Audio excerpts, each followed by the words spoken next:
et demande au Seigneur de parler. La Bible déclare, l'Éternel Dieu envoya sa parole et sa parole guérit son peuple. Je voudrais tout simplement te dire ce matin que la parole de Dieu a la capacité de te guérir. Amen. Elle a la capacité de te protéger. Elle a la capacité de te donner tout ce dont tu désires. Alléluia. Merci Jésus. Seigneur, nous te bénissons une fois de plus. Nous nous soumettons corps, esprit et âme sous l'onction complète, l'onction totale, l'onction absolue du Saint-Esprit. Tu as dit que le Saint-Esprit nous enseignera toutes choses. Oui, le Saint-Esprit est le meilleur enseignant. Saint-Esprit parle à chacun de nous, de manière à ce que nous puissions non seulement écouter, mais que nous puissions te comprendre. Prends ainsi l'honneur et toute la gloire. Que tout esprit ce matin, qui pourrait se lever contre la connaissance de ta parole, soit mis hors d'état de nuit. Au nom de Jésus-Christ, nous avons prié. Amen. Amen. Alors, bien aimé, notre texte de base ce matin est pris dans le livre de Job. Job au chapitre 2, le verset 1 au verset 10. Job chapitre 2, verset 1 au verset 10. Or, les fils de Dieu vinrent un jour se présenter devant l'Éternel, et Satan vint aussi au milieu d'eux se présenter devant l'Éternel. L'Éternel dit à Satan, d'où viens-tu? Et Satan répondit à l'Éternel, de parcourir la terre et de m'y promener. L'Éternel dit à Satan, as-tu remarqué mon serviteur Job? Il n'y a personne comme lui sur la terre. Souligné, il n'y a personne comme lui sur la terre. C'est un homme intègre et droit. Souligné le mot intègre. C'est un homme intègre et droit. Craignant Dieu et se détournant du mal, il demeure ferme dans son intégrité et tu m'excites à le perdre sans motif. Et Satan répondit à l'Éternel, pour tout ce que possède un homme, il le donne pour sa vie. Mais étends ta main, touche à ses os et à sa chair, et je suis sûr qu'il te maudit en face. L'Éternel dit à Satan, voici, je te le livre, seulement épargne sa vie. Et Satan se retira de devant la face de l'Éternel, puis il frappa, notez, il frappa Job d'un ulcère malin, depuis la plante du pied jusqu'au sommet de la tête. Et Job prit un tesson pour se gratter et s'assit sur la cendre. Sa femme lui dit, ça c'est le verset 9, tu demeures ferme dans ton intégrité, mais maudis Dieu et meurs. Maudis-le et meurs. Pourquoi tu demeures ferme dans ton intégrité? Mais Job lui répondit, tu parles comme une femme insensée. Quoi? Nous recevons de Dieu le bien et nous ne recevions pas aussi le mal? Et tout cela, Job ne pécha point par ses lèvres. Alors, bien aimé, ce matin, je voudrais tout simplement vous parler sous le thème la puissance de l'intégrité. La puissance de l'intégrité. Alors, c'est quoi l'intégrité?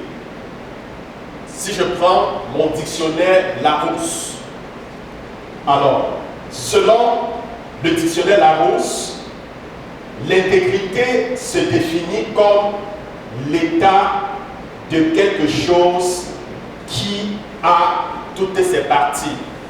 L'état de quelque chose qui a toutes ses parties, qui n'a subi aucune retouche.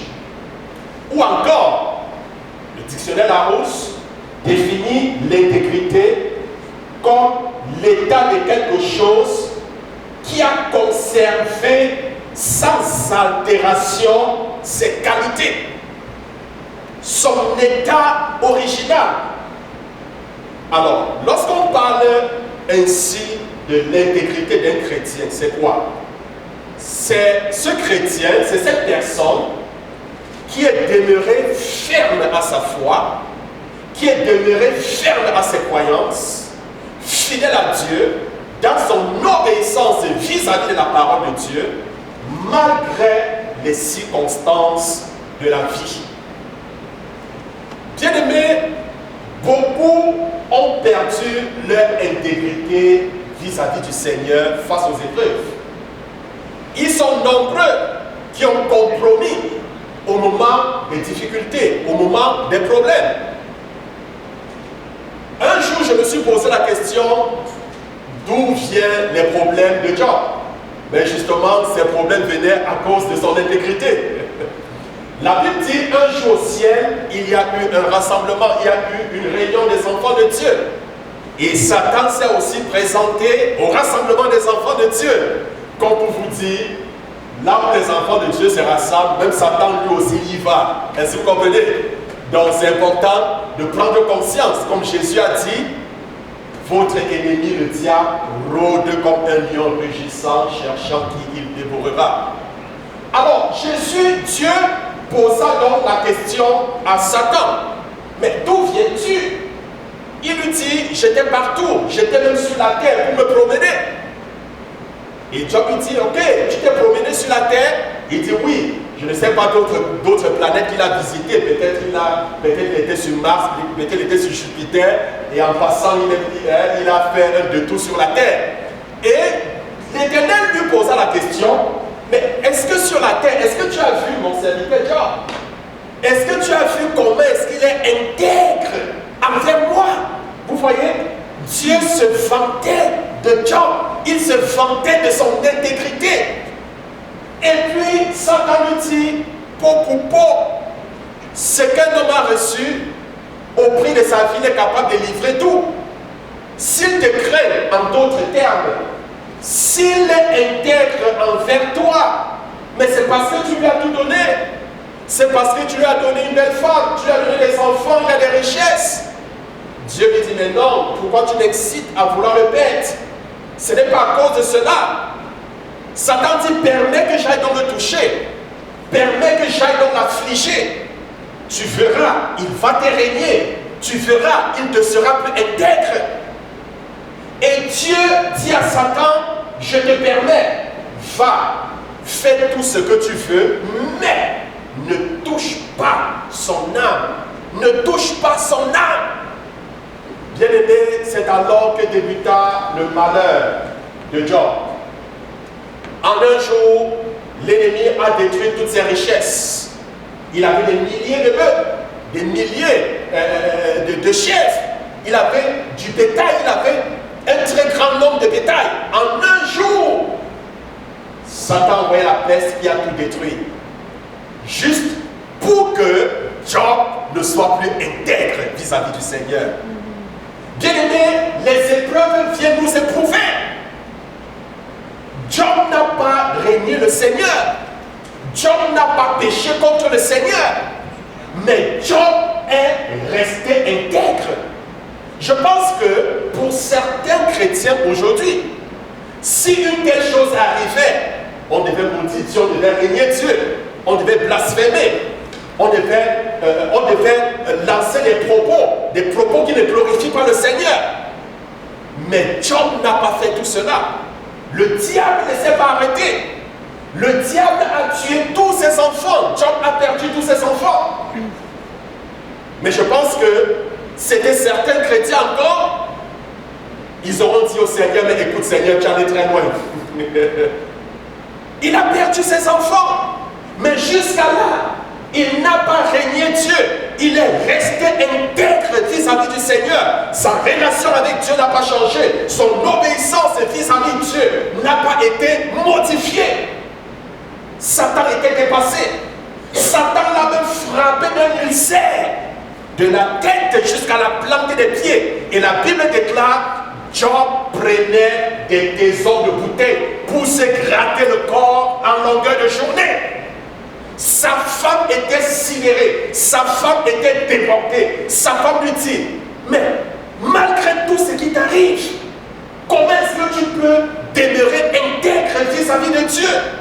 Écoute mon mari, maudis ton Dieu, maudis ce Dieu et meurs tranquillement. Job a dit, femme, pourquoi tu agis comme un insensé? Pourquoi penses-tu que tout ce que nous recevons de Dieu ne peut être qu'en bien?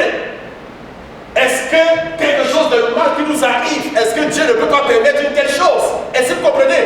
Ce qui renvoie au passage toutes choses concourent au bien de ceux qui aiment Dieu, de ceux qui sont appelés par son nom. Bien-aimés, en tant qu'enfant de Dieu, marchant dans l'intégrité, marchant dans l'obéissance à la parole de Dieu, quoi qu'il nous arrive, que ce soit en bien, que ce soit en mal, toutes ces choses concourent pour notre bien.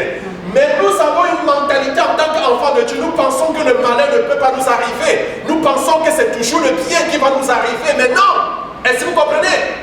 Dieu peut permettre certains malheurs de nous arriver pour nous forger. Dieu permet certaines épreuves de nous arriver juste pour nous façonner, juste pour nous éprouver. Dieu ne nous éprouve pas pour nous faire du mal. Il nous éprouve pour nous faire du bien. Est-ce que vous comprenez? Il nous éprouve pour faire du bien. Alors, bien aimé, Job n'a pas maudit Dieu. Job est resté intègre. Alors, bien aimé, l'intégrité détermine ta prospérité.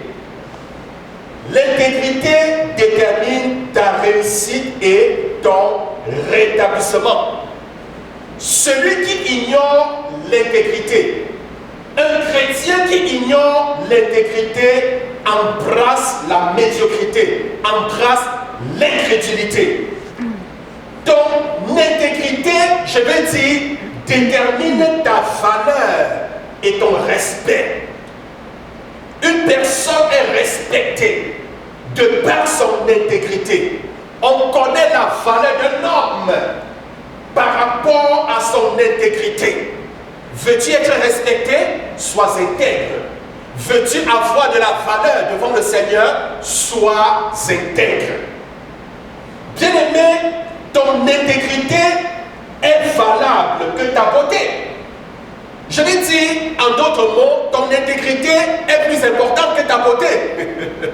Est-ce que vous comprenez? Elle prend le dessus.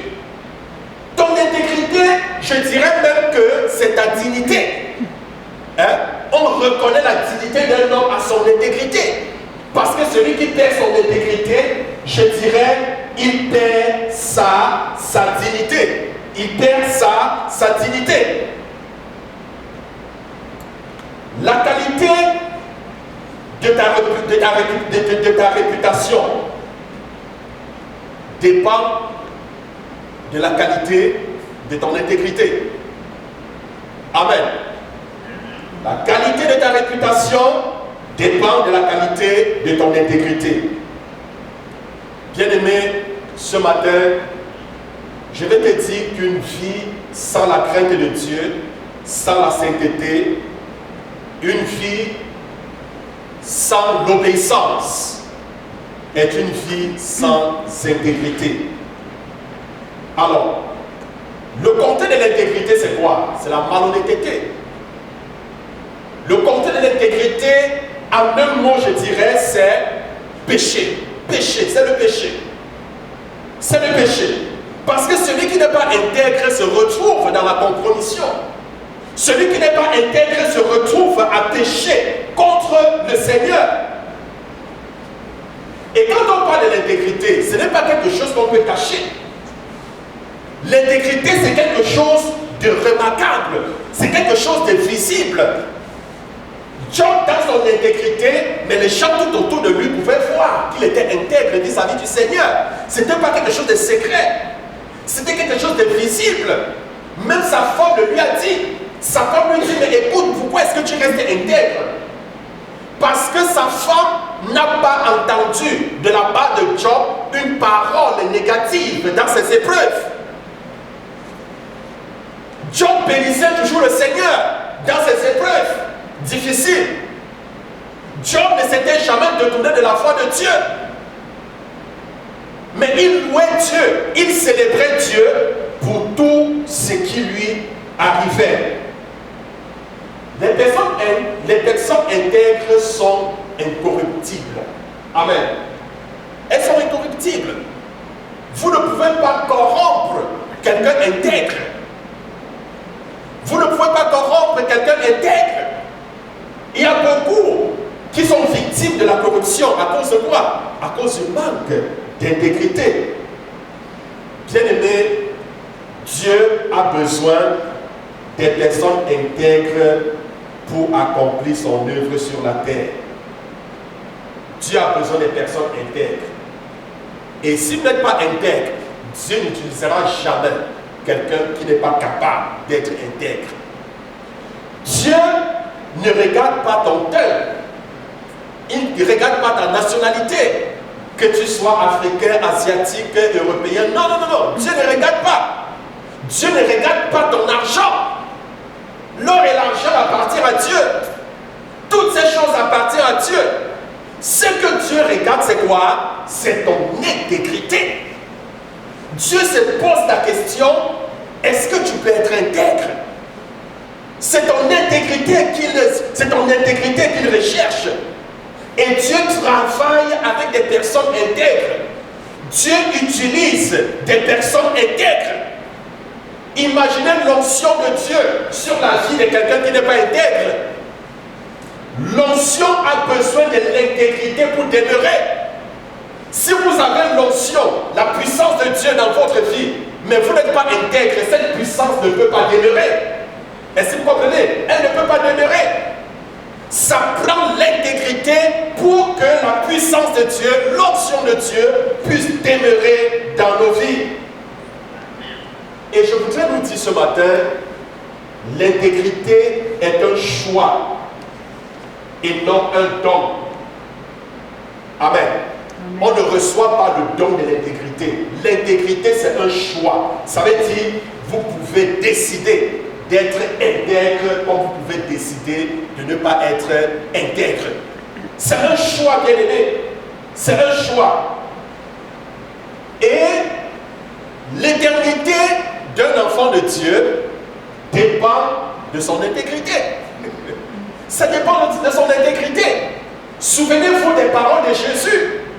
Il a dit, c'est ceux qui persévéreront jusqu'à la fin qui seront sauvés. C'est ceux-là qui vont rester intègres dans la foi, dans la marche chrétienne. C'est ceux-là qui vont fixer leur regard sur moi jusqu'à la fin qui seront sauvés. Bien-aimé, ton éternité dépend de ton intégrité. Et j'ai envie de te dire ce matin que l'intégrité apporte les opportunités pour la réussite dans la vie. Regardez, quelqu'un qui reste intègre malgré les épreuves, malgré les difficultés, Dieu crée toujours des opportunités pour une telle personne. Les personnes intègres, bien-aimées, disent ce qu'elles sont et font ce qu'elles disent. Les personnes intègres disent ce qu'elles sont et font ce qu'elles disent. Ce sont des gens qui prêchent par le bon exemple. Les personnes intègres ne sont pas ceux qui disent « faites ce que je vous dis », mais ne faites pas ce que je fais. C'est ceux-là qui montrent d'abord l'exemple aux autres. Est-ce que vous comprenez? Ils ne prêchent pas l'exemple. Ils ne prêchent pas l'exemple. Nous pouvons voir le cas de Job. Job a prêché, a montré l'exemple en se comportant dignement. Alors, bien-aimé, il ne faudrait pas que la souffrance te fasse perdre ton intégrité. Il ne faut pas que le malheur te fasse perdre ton intégrité. Parce que j'ai chrétiens, je dis bien, j'en ai vu beaucoup face à la souffrance, face aux difficultés de la vie. J'en ai vu plusieurs perdre leur intégrité. J'en ai vu plusieurs. Mais la Bible dit quoi? La Bible dit, sa femme lui dit au verset 9, au verset 10, sa femme lui dit, tu demeures ferme dans ton intégrité, maudit tu et meurs. Mais Job lui répondit, tu parles comme une femme insensée. Quoi? Nous recevons de Dieu le bien et nous ne recevrions pas aussi le mal? En tout cela, Job ne pécha pas par ses lèvres. Même les amis de Job sont venus lui dire, cher ami, ce qui t'arrive là, la souffrance que tu as, c'est parce que tu mérites. Tu as forcément péché contre Dieu. Je vous pose la question. Ce qui est arrivé à Job, est-ce que c'est parce qu'il avait péché contre Dieu? Non. Non, même ses amis sont venus l'accuser en lui disant que si un tel malheur t'arrive, c'est parce que tu as péché. Bien aimé, dans la plupart des épreuves que nous traversons, ce n'est pas parce que nous avons péché, ce n'est pas parce que nous sommes responsables. Non. Souvent, ces épreuves, c'est pour nous éprouver et pour nous faire du bien. Est-ce que vous comprenez? C'est pour cela que la Bible dit toutes choses concourent au bien de ceux qui aiment le Seigneur. Avez-vous déjà vu, bien aimé, l'or à l'état brut? Est-ce que vous avez vu l'or à l'état brut? Si l'on vous présente l'or à l'état brut, vous allez jeter. Vous n'allez pas accepter parce que ce n'est pas beau. C'est encore à l'état brut. C'est la même chose. Un chrétien à l'état brut n'est pas beau, c'est laid. Mais quand vous prenez cet or à l'état brut et que vous le mettez dans une fournaise, vous l'éprouvez. C'est en ce moment que vous ressortez la vraie valeur de l'or. Et de même, la Bible dit, n'oubliez pas, bien aimé, la fournaise que Dieu a mis au milieu de nous, au milieu de vous. Ça veut dire, Dieu a chauffé une fournaise au milieu de nous. Cette fournaise, ce sont des épreuves que Dieu permet. Pas pour nous faire du mal, mais pour nous faire du bien. Vous savez, bien aimé, quand nous venons au Seigneur, nous venons et nous sommes à l'état brut. L'état brut, c'est quoi? Ça veut dire que tu viens avec ton caractère difficile du monde, tu viens avec tes mauvaises habitudes. Est-ce que vous comprenez? Il faudrait que le Seigneur te moule. Il faudrait que le Seigneur te change. Il dit, comme l'argile entre les mains du potier, ainsi nous sommes entre les mains de l'Éternel. Le Seigneur nous donne la forme qu'il désire, la forme que lui, l'Éternel, désire, et non la forme que nous désirons. Alors très souvent, Dieu nous passe par ces épreuves pour nous briser. Il nous passe par des épreuves difficiles pour ressortir le meilleur qui est en nous, pour nous faire briller. Est-ce que vous comprenez? Pour nous faire briller. Si avant que tu ne connaisses le Seigneur, tu n'étais pas patient, le Seigneur va te faire passer à une épreuve de la patience. Est-ce que vous comprenez? Il va permettre que tu aies un problème délicat. Tu vas dire, Seigneur, ce problème est urgent, il faut que tu agisses dans les 2 jours qui suivent. Le Seigneur va se rester, il va se moquer de toi. Il va attendre même 4 mois pour agir. Est-ce que vous comprenez? Juste pour t'apprendre à être patient. Est-ce que vous comprenez? Tu vas peut-être lui dire, Seigneur, si tu ne résous pas ce problème dans 2 jours, je vais faire la prison. Laisse-moi te dire, peut-être Dieu va permettre que tu ailles en prison. Est-ce que vous comprenez? Oui, pour t'apprendre à attendre le temps de Dieu. Parce que le temps de Dieu est le meilleur. Amen. Dieu n'agit jamais selon nos urgences. Il n'agit jamais selon nos horaires. Mais il agit selon son horaire à lui. Amen. Amen. Quelles que soient nos urgences, Dieu agit toujours selon son horaire. Alors, bien aimé, je voudrais rapidement qu'on puisse voir les bénéfices et les avantages de l'intégrité. Regardons les bénéfices et les avantages de l'intégrité. Alors, le premier bénéfice de l'intégrité, c'est ce que j'appelle la crédibilité. L'intégrité te rend crédible. Ça te rend crédible aux yeux de Dieu et aux yeux des hommes. Amen. Et qu'est-ce que j'entends par crédibilité? La crédibilité, c'est le caractère de quelqu'un qui est digne de confiance. Amen. Le caractère de quelqu'un qui est digne de confiance. Donc, comme avantage de l'intégrité, nous bénéficions de quoi? De la confiance de Dieu. De la confiance des hommes. Dieu dit, waouh, je peux faire confiance en telle personne. Parce que malgré les épreuves, la personne reste intègre.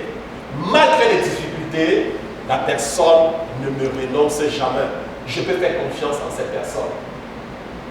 Bien aimé, voilà l'un des bénéfices, l'un des avantages de l'intégrité. Nous pouvons prendre nos Bibles dans Job.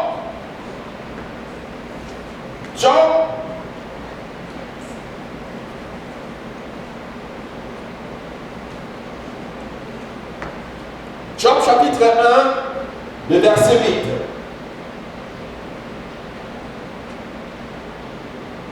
Alors, Job 1, verset 8, la Bible dit, et Job prit un descend. Alors, Job 1, de temps pour moi, le verset 8.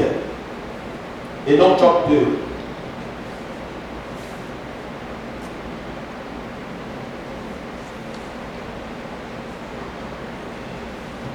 Je peux aussi vous donner des sujets complémentaires. Job 2.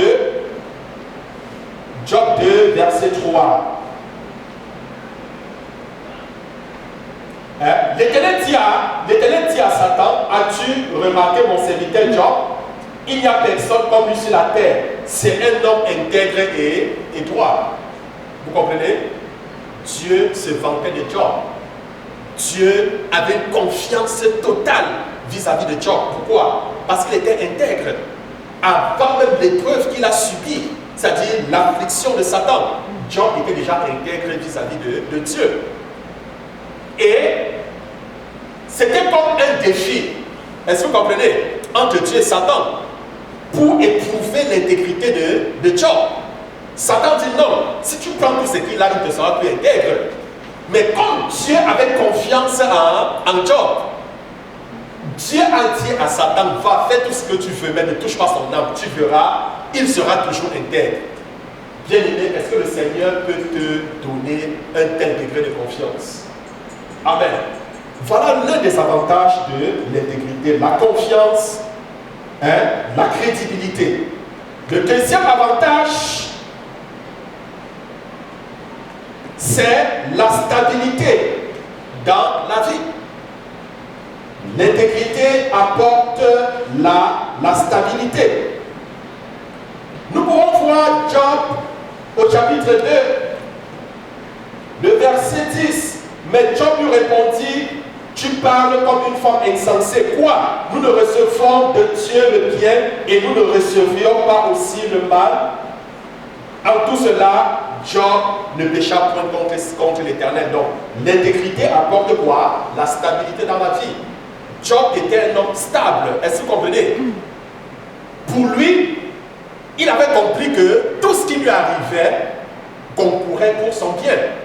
Est-ce que vous comprenez? Souvent, nous manquons de stabilité à cause de l'intégrité. Pour certains chrétiens, quand un problème arrive, non, Dieu ne pouvait pas permettre. Est-ce que vous comprenez? Et puis, il devient déstabilisé. Est-ce que vous comprenez? Pour lui, ce n'est pas normal que ça arrive. Et puis même, ça affecte sa foi. Et souvent même, certains abandonnent la foi. Il manque de stabilité. Ça, c'est un problème. Un problème causé par l'intégrité. Parce que celui qui est intègre est stable. Il comprend que si c'est le bien qui m'arrive, mais je rends grâce à Dieu. Même si je traverse un moment difficile, je rends grâce à Dieu. Est-ce que vous comprenez? Alors nous devenons donc ainsi stables. Gloire à Dieu. Mais je ne dis pas que tous les problèmes qui nous arrivent viennent de Dieu a permis. Est-ce que vous comprenez? Tous les problèmes qui nous arrivent, Dieu ne les permet pas. C'est la raison pour laquelle, quand tu traverses des épreuves, pose-toi la question. Est-ce que je marche dans l'obéissance? Est-ce que je marche dans l'intégrité? Si la question est oui, ne me dérange pas. D'accord? Mais s'il y a des domaines de désobéissance, parce qu'il y a plusieurs sources des problèmes qui nous arrivent. La première source, Ça peut être une porte que tu as ouverte. Qu'est-ce que j'entends par une porte que j'ai ouverte? Ça veut dire c'est une conséquence par rapport à une action négative que j'ai posée. Ça veut dire j'ai fait quelque chose de pas bon, j'ai désobéi, est-ce que vous comprenez? Et comme conséquence, je subis cette épreuve. Est-ce que vous comprenez? Voilà la première source. Alors si ça arrive, qu'est-ce que je fais pour résoudre le problème? Je me répands, je demande à Dieu de me pardonner. Je reconnais mon erreur, je prie Seigneur, pardonne-moi. C'est la seule manière de résoudre. D'accord? Alors la deuxième source, ça peut être une situation permise par Dieu, comme le cas de Job. Dieu a permis la situation qui est arrivée à Job. Si c'est le cas, même si tu te répands, ça ne change pas parce que tu n'as pas péché. Est-ce que vous comprenez? Dans ce genre d'épreuve, il faut rester tout simplement intègre envers Dieu. C'est la seule solution. Reste juste intègre. Rassure-toi de marcher dans l'obéissance. Rassure-toi de ne pas te dérouter de la voie du Seigneur. Et comme il y a un temps marqué pour l'épreuve, quand le temps arrivera à son terme, alors tu auras la bénédiction de Dieu. La troisième source de nos problèmes, ça peut être des attaques venant de l'ennemi. Est-ce que vous comprenez? Ça peut être une attaque. Parce que la Bible dit, ils vous feront la guerre, mais ils ne vous vaincront pas. Ça veut dire la situation qui t'arrive, peut-être Dieu ne l'a pas permis. Est-ce que vous comprenez? Ce n'est pas Dieu qui l'a permis. Ce ne sont non plus à cause des problèmes, peut-être d'une action négative que tu as posée. Est-ce que je me fais comprendre? Mais c'est une attaque de l'ennemi. C'est Satan qui est en train de Dieu combattre. Ce sont des flèches qui viennent du royaume des ténèbres. Est-ce que vous comprenez? Et pour résoudre ce genre de problème, qu'est-ce que tu fais? Tu te lèves dans la prière et tu pries. Parce que la Bible dit dans Ésaïe 54, à partir du verset 15 au verset 17, Ésaïe au chapitre 54, le verset 15 au verset 17, la Bible dit, la Bible dit dans ce passage que, en fait, c'est Dieu qui parle à ses enfants, que si un malheur, si on forme des complots contre toi, cela ne vient pas de moi, dit l'Éternel. Écoutez bien, si l'on forme des complots contre toi, cela ne vient pas de moi, dit l'Éternel. Quiconque se liguera contre toi, quiconque se liguera contre toi, tombera sous ton pouvoir. Toute arme forgée contre toi sera sans effet, et toute langue qui s'élève en justice contre toi, tu condamneras. Tel est l'héritage qui vient de moi, dit l'Éternel des armées. Il peut y avoir des langues négatives qui s'élèvent et qui te condamnent. Peut-être quelqu'un s'élève par jalousie dans ton lieu de service et se met à faire des coups bas derrière toi. Ça ne vient pas de Dieu. Dieu n'est pas derrière ce genre de conspiration. Ce n'est pas une épreuve permise par Dieu. Qu'est-ce que tu fais dans ce cas? Tu te lèves et tu pries. Amen. Ça peut être des attaques la nuit. Des attaques peut-être au niveau de tes finances, etc. Et tu dois prier de manière stratégique. Gloire à Dieu. Alors, bien aimé, le troisième avantage de l'intégrité, c'est la préservation de la vie et des affaires. La préservation de la vie et des affaires. Celui qui est intègre, Dieu préserve sa vie. Dieu préserve la vie de ceux qui sont intègres. Dieu préserve les affaires. Dieu préserve les activités. Bien aimés, prenons nos Bibles. Prenons nos Bibles dans Somme 41, verset 13. Tu m'as soutenu à cause de mon intégrité. Est-ce que vous avez vu cela? Somme 41, verset 13. Il dit, tu m'as soutenu à cause de mon intégrité et tu m'as placé pour toujours en ta présence. Est-ce que vous comprenez? Donc, le psalmiste ici, David reconnaît que Dieu l'a soutenu. Il reconnaît que Dieu a préservé sa vie à cause de son intégrité. Amen. Tu m'as soutenu à cause de quoi? De mon intégrité. Dieu n'abandonne jamais ses enfants qui sont intègres. Un enfant de Dieu intègre ne peut pas être atteint par le diable. Est-ce que vous comprenez? Le diable ne peut pas le détruire. Ce n'est pas possible. Ce n'est pas possible. Ce n'est pas possible. Bien aimé, je vous donnerai encore ce passage dans Somme au chapitre 25, le verset 3 au verset 4. Somme au chapitre 25, verset 3 au verset 4. Tous ceux qui espèrent en toi ne sont point confus. Ceux-là seront confondus qui sont infidèles sans cause. La Bible dit que tous ceux qui se confient en l'Éternel, tous ceux qui sont intègres envers Dieu, ne sont jamais confus. Bien-aimé, Dieu ne te laissera jamais dans la confusion si tu marches dans l'intégrité. Mais par contre, ceux-là qui sont infidèles, ceux-là qui ne sont pas intègres, ils sont confus. La confusion ne sera jamais ta portion. Elle ne sera jamais ton partage si tu marches dans l'intégrité, parce que Dieu ne laissera jamais son enfant être confus, son enfant qui marche dans l'intégrité. Est-ce que quelqu'un peut dire Amen? Amen. Bien-aimé, le quatrième avantage de l'intégrité. Ton intégrité garantit ta promotion et ta réussite. Ton intégrité garantit quoi? Ta promotion et ta réussite. Prenons nos Bibles dans Job au chapitre 42, le verset 10 au verset 17. Job au chapitre 42, le verset 10 au verset 17. Alors, quel est le résultat de l'intégrité de Job? Après qu'il ait été intègre, il n'a point péché contre Dieu. Ses amis sont donc venus l'accuser en lui disant que ce qui t'arrive, c'est parce que tu connais quelque chose. C'est un peu comme remuer, est-ce que vous comprenez? Le couteau dans la blessure, est-ce que vous comprenez? Quelqu'un est affligé, au lieu de le consoler, vous venez encore aggraver ses problèmes. Qu'est-ce qui est arrivé à Job après? Nous lisons dans Job 42, verset 10 au verset 17. La Bible dit, l'Éternel rétablit Job dans son premier état. L'Éternel fait quoi? Il rétablit Job dans son premier état. Quand Job eut prié pour ses amis, et l'Éternel lui accorda le double de ce qu'il avait possédé. Tout ce que Job avait perdu, Dieu lui a remis cela fois 2.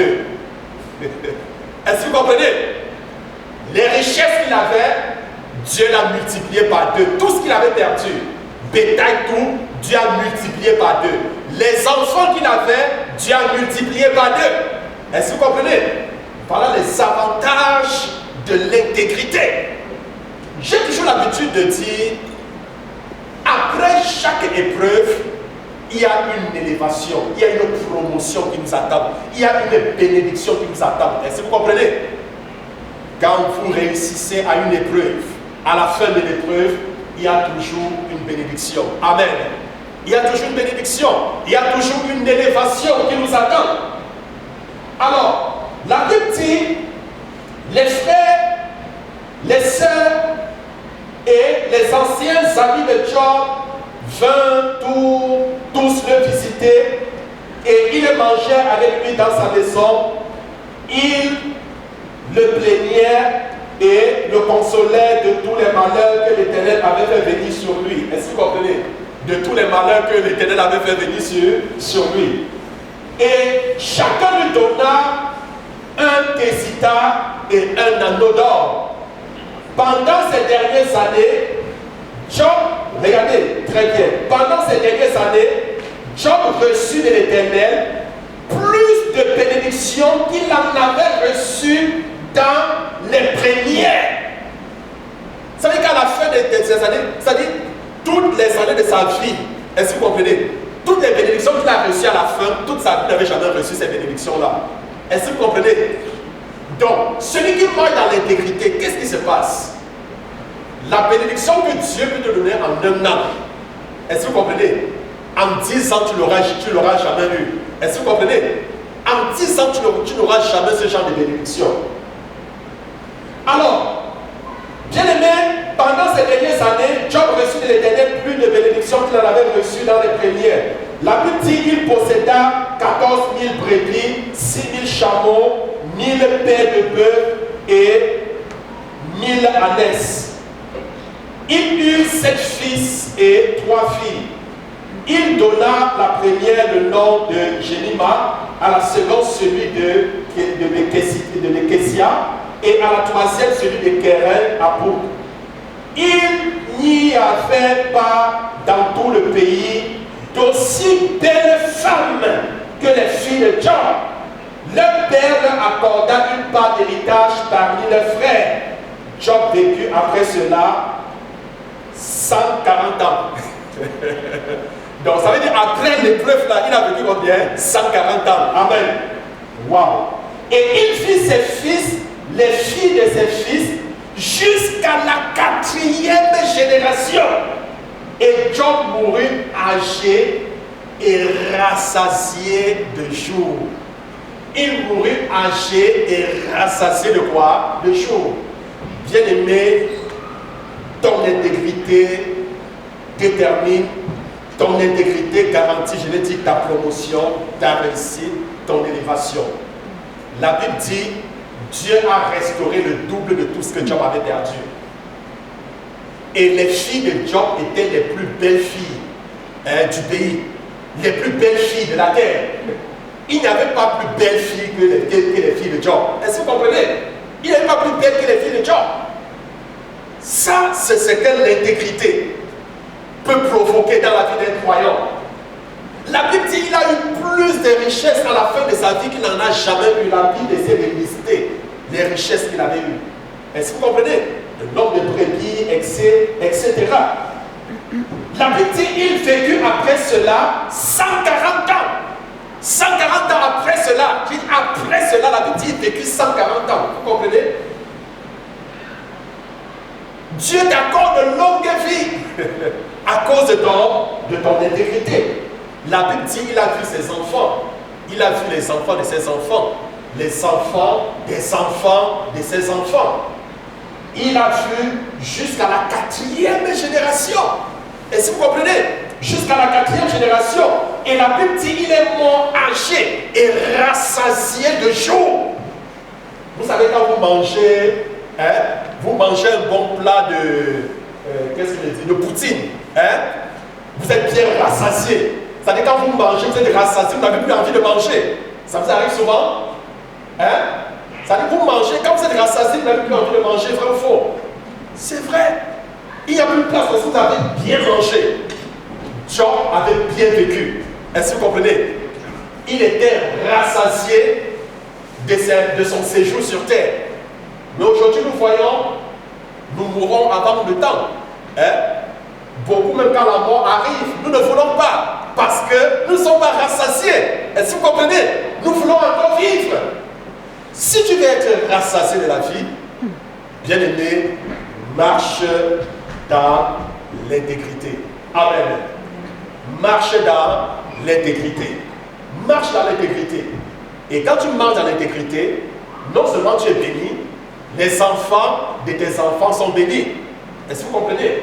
Parce que la Bible dit, Dieu bénit jusqu'à 1000 générations pour ceux-là qui le craignent, pour ceux-là qui marchent selon ses voies. C'est en quelque sorte un héritage que tu donnes à tes enfants.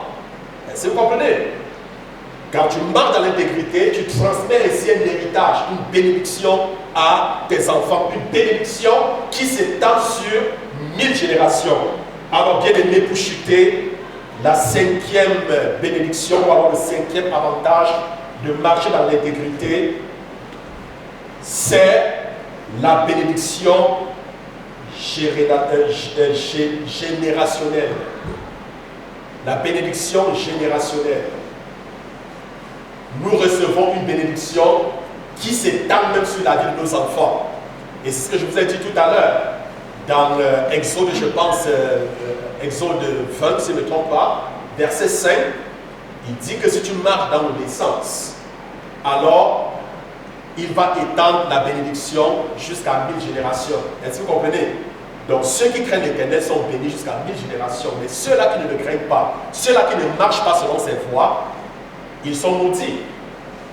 Ils sont maudits. Et la malédiction s'étend jusqu'à 4 générations pour ceux qui ne le craignent pas. Alors, bien aimé, je voudrais également qu'on prenne nos Bibles. Dans Proverbe chapitre 20, le verset 7. Proverbe chapitre 20, le verset 7. Le juste marche dans son intégrité. Heureux ses enfants après lui. Est-ce que vous comprenez? Proverbe 20, verset 7. La Bible dit, le juste marche dans son intégrité, heureux ses enfants après lui. Ça veut dire qu'il y a un héritage, il y a une bénédiction qui accompagne ses enfants. Celui-là qui marche dans l'intégrité, heureux ses enfants, heureux ceux-là qui viennent après lui, heureux sa descendance. Amen. Parce qu'ils sont bénis de l'Éternel. Psaume 112, le verset 2 au verset 3. Psaume 112, le verset 2 au verset 3. Sa postérité sera puissante sur la terre. La génération des hommes droits, des hommes intègres sera bénie. Est-ce que vous avez vu cela? La génération des hommes droits, des hommes intègres seront comment? Bénis. C'est ce que Psaume 112, le verset 2 au verset 3 dit.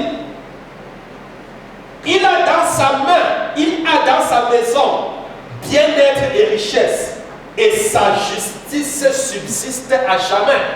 Sa justice subsiste à jamais. Bien aimé, la Bible dit sa postérité sera puissante sur la terre. La génération des hommes droits, la génération des hommes intègres sera bénie. La génération des hommes intègres seront prospères. Elle sera puissante sur la terre. Veux-tu laisser des enfants puissants sur terre? Veux-tu laisser une génération forte sur la terre? Bien-aimé, marche dans l'intégrité. Tes enfants seront puissants sur terre. Amen. Ta génération sera bénie. Elle sera bénie. Et je continue à le dire, le meilleur héritage que l'on puisse laisser à nos enfants, c'est marcher dans l'obéissance de la parole de Dieu. C'est demeurer intègre. Est-ce que vous comprenez? C'est le véritable héritage que l'on puisse laisser à nos enfants en tant que parents. Parce que lorsque nous marchons dans l'obéissance, nous leur transmettons comme héritage la malédiction. Mais quand nous marchons dans l'obéissance, dans l'intégrité, nous laissons à nos enfants comme héritage la bénédiction. Amen. Ils sont bénis jusqu'à 1000 générations. Tu peux pas aimer tes enfants. Mais le compte, peut-être tu as un compte d'épargne pour tes enfants. Peut-être le compte est déjà fourni, peut-être à, je ne sais pas, peut-être à 1 million, à 2 millions.